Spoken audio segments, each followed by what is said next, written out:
Good afternoon, ladies and gentlemen. Let me first introduce ourselves.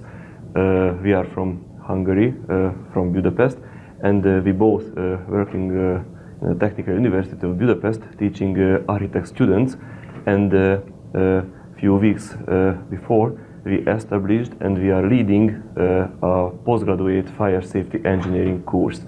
So my colleague Csaba Szikra is a mechanical engineer, and he is a licensed sprinkler designer, and he is responsible for active fire protection system. And I'm an architect and a fire protection designer as well. And I'm responsible in these simulations for 3D modeling and integrating our results into general architect design and into the general fire protection design. In the recent years, we focused on CFD modeling, and not only as a researcher, but on large-scale projects. What you can see on this image is a tire factory in Hungary, which was recently built, and a simulation, a CFD simulation, was carried out by us. And the total floor area was over 60,000 square meters, and we had here dozens of scenarios. And during this work, a lot of problems came out with natural heat and smoke ventilators. That's what we were focusing in our presented research. This picture is the roof of the tire factory, showing how complex roof vents exist on the market. So these roof vents are usually modeled in FDS and pyrosim environment with hole elements. And the following questions came out. Is this FDS and pyrosim environment suitable to simulate the standard test of natural smoke and heat vents? Here I mean the European harmonized test standard, what we will introduce later. And most important, what is the appropriate size of the whole element regarding the aerodynamical free area of the tested roof vents. And the next question, which is more important at real projects, how the size of the whole element is influenced by installation details like high footings or thick floor slabs or obstructions like cable trays or pipes underneath the roof vent. So here you can see the test method of Europe called EN 21101, the second sheet of the standard, which is carried out with the help of a settling chamber. And here the roof ventilator is placed over the settling chamber, and here over the settling chamber a side wind generator is placed. So the test itself may be performed on full-scale or reduced-scale models, where at reduced-scale models a flow similarity shall be achieved with the help of Reynolds numbers. So the goal of this method is to achieve the same Reynolds numbers. So basically it is written in the standard that 1/6 of higher scale is necessary for the first time, but when the Reynolds numbers are the same, even lower scales may also be used, up to 1/10. So here in the settling chamber there is a stationary and uniform flow approaching the roof vent, and the side wind simulation. So it is given that 10 meters per second is obligatory, and during the test different positions should be checked to achieve the so-called coefficient of discharge of the roof ventilator, which is the ratio between the effective area and the total geometric area of the roof ventilator. So, what is the problem with this test? The test itself is carried out, which is visible here, on a settling chamber made out of oriented strand board with a few centimeter thickness, While in real life, which can be seen here quite clear, the thickness of the floor slab, the thickness of the thermal insulation and the footing exists as well. So sometimes the total height of this total construction is over 1 meter, while here just a few centimeters. So it's a real big difference from the test, and there are other problems as well, like what I mentioned before, like installations inside the industrial halls, like for instance cable trays or pipes or even sprinkler heads required by FM Global as well. So we decided to build this European test standard in the FDS PyroSim environment to check whether we can simulate it or not, with a very simple single flap roof ventilator with wind buffers on its 3 sides. And the size of this quite common roof ventilator is 2 meters per 2.5 meters. The geometric area is 5 square meters, and the effective area, which is a tested effective area, is 3.15 square meters. So the coefficient of discharge is just 0.63. So this is a quite average product widely used all around in the world.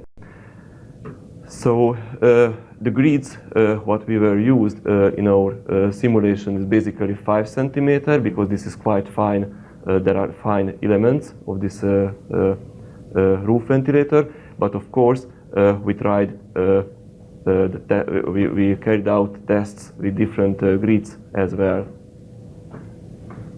According to the standard, inside the settling chamber, the pressure should change between 3 and 20 pascals. You see the simulation result here. We placed in the next slide, I will show you where we placed on pressure devices inside the model, and we were monitoring the pressure. You see here in the simulation result, at the couple of few seconds there is an unstable period, but after the pressure mostly stabilized. So what we did, we get 10 seconds from here, from the stabilized area, and we averaged the pressure from the devices, and based on that, the CV value was estimated. So I promise this is the only one equation in our presentation, but the reason I put that equation, because that clearly shows which are the necessary data for estimating the CV value. That equation starts with the mass flow rate equation, where the mass flow rate equal to that CV value, the area times velocity and the density. And if we put the idle Bernoulli equation instead of V, then we got that final equation, and we can reorder it for CV. And from that equation, clearly you can see that we need the mass flow rate, the area, and the overpressure inside the settling chamber, or pressure difference between the settling chamber and the environment. That gives you, and of course multiplied by the density, then that gives you the CV value. So to achieve that, here you can see our model. Instead of inletting at the side the velocity, we decided to introduce an inlet at this area, of course with a uniform velocity, because that gives you the most uniform velocity and pressure distribution inside the settling chamber. And we placed 8 pressure devices in order to monitor pressure, and we, as I mentioned, calculated the average pressure based on that. Of course, that evaluation is helped with another calculation like that Excel sheet, so where you can see the cases. So of course we run lots of cases. In the first set you see the first simulation result without side wind, and a couple of cases appearing here, and the calculation details can be seen. Also, I calculated the Reynolds number, because maybe it's important to see how the CV value change on the Reynolds value. But in this case, as you see, the average velocity of the outlet was indicated and the function of the CV value. And based on the standard, you've seen the 3 to 12 pressure problem. The cases were selected, and based on that, the CV value was calculated, and the calculated CV value without sidewind was 0.677. In another case, the only difference between the first and the second case was we increased the thickness of the model, representing increased, for instance, insulation, because nowadays the thermal behavior of the building also very important. So more and more insulation is introduced of the roof area. Then it was the thickness was increased, and the repetition of the calculation can be seen. I forgot to put the final result, but here in that row you can see the changes of the CV value, and the average is approximately here. So it's a little bit, we got different values. That values was a little bit better than the previous one. So in the next case, we made a kind of simulation by changing the cell size, because it's quite important, because sometimes when you have huge or large areas, you cannot use very dense grids. So then we wanted to investigate what happens to the CV value when we have less density of the grid. So in horizontal size, you can see the cell size in centimeters and the CV value result based on that. So only we had now here 3 different simulations where the size, the cell size was 5, 6.25, and 12.5 centimeters. And this is the function of the CV value. Is good because if I have less density of the cells, then you see the CV value is decreasing. That means it's more favorable value. Then maybe in this case the error is good concerning safety.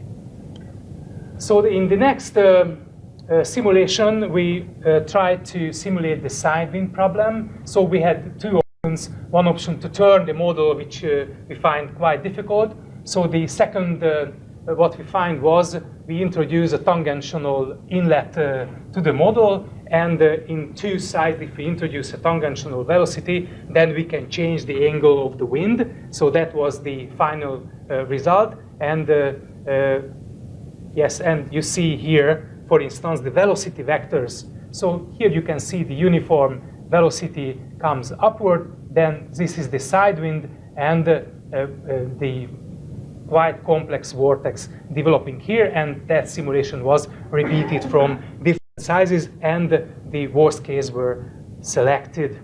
Here it's you see the other angle, which means the side wind comes from the other side, and that was what we find the worst case, because in this case, as you see, the vortex is developing, which has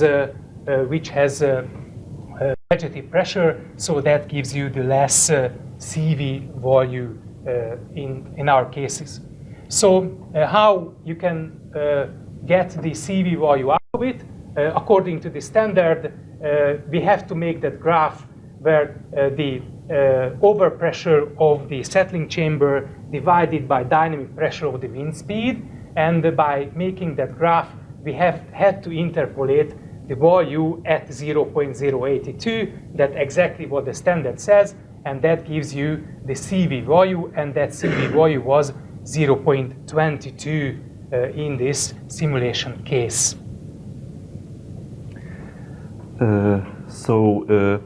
The first very important result, the CV value was 0.622 based on our test, and the tested CV value of the sky, so the roof ventilator was 0.63, which is quite close.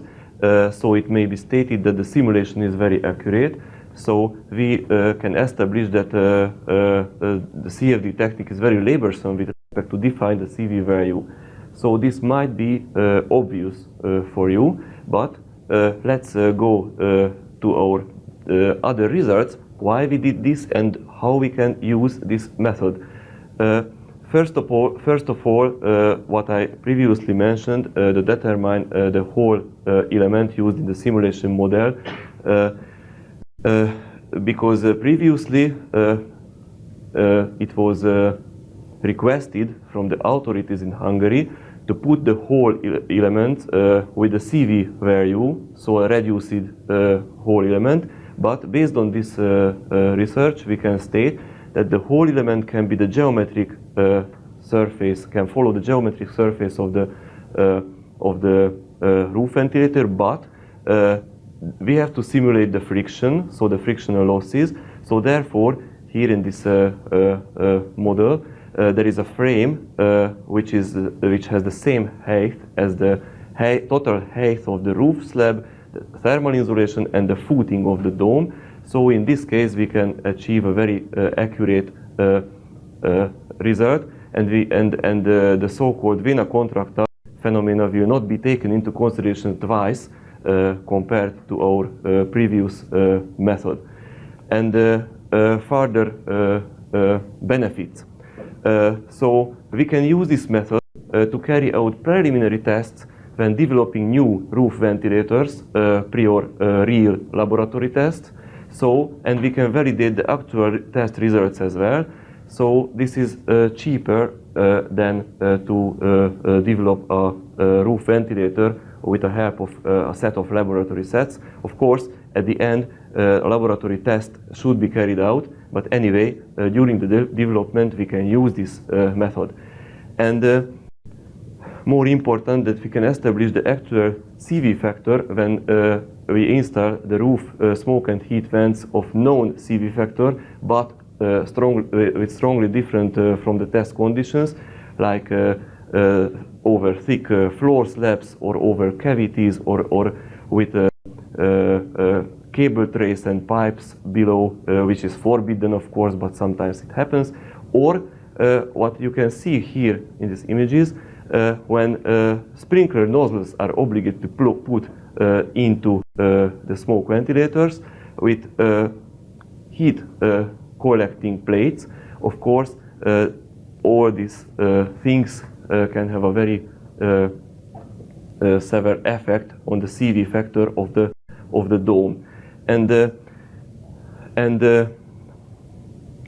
last but not least, the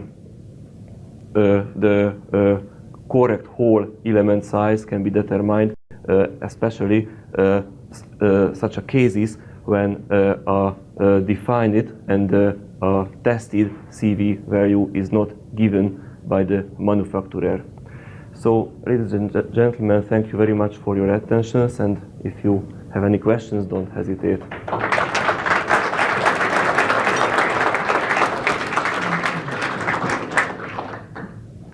So, we have questions for the speaker? Jason?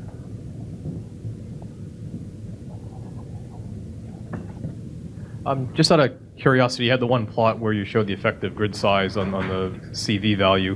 Did you look at larger grids, and did you run runs with, like 20 or 30 centimeter grids, sort of more typical sizes you might see in a large building by an engineer, or? Yeah, it's a good question. Thank you. So basically, that was one of the reasons why we started this research, because it's not possible when we have 60,000 square meter building to use 5 centimeter grids, and otherwise, how we can decide what is the proper hole element. So in this case, we thought we have this settling chamber model in FDS simulation. Now the roof ventilator is given, and we will put, if it's necessary, and we measure the CV value, we compare the measured data, and then we will determine the whole element, and and in this case, we can put properly into our large-scale model with, let's say, 35 or 50 centimeter grid. I forgot to mention, this is very important. Thank you. Did you manage to come up with like a minimum number of grid cells, sort of a recommendation? Like if you need 6 or 8, is that in your data that you could extract it, or? What an engineer replies for that question depends on. So that's okay. 0.5 meters maybe. This is the maximum. But as we could see in the previous lecture, even 4.5 meters are possible. So it was amazing. it's okay. Other questions? No. Okay, well, thank you both very much. Thank you. Appreciate it.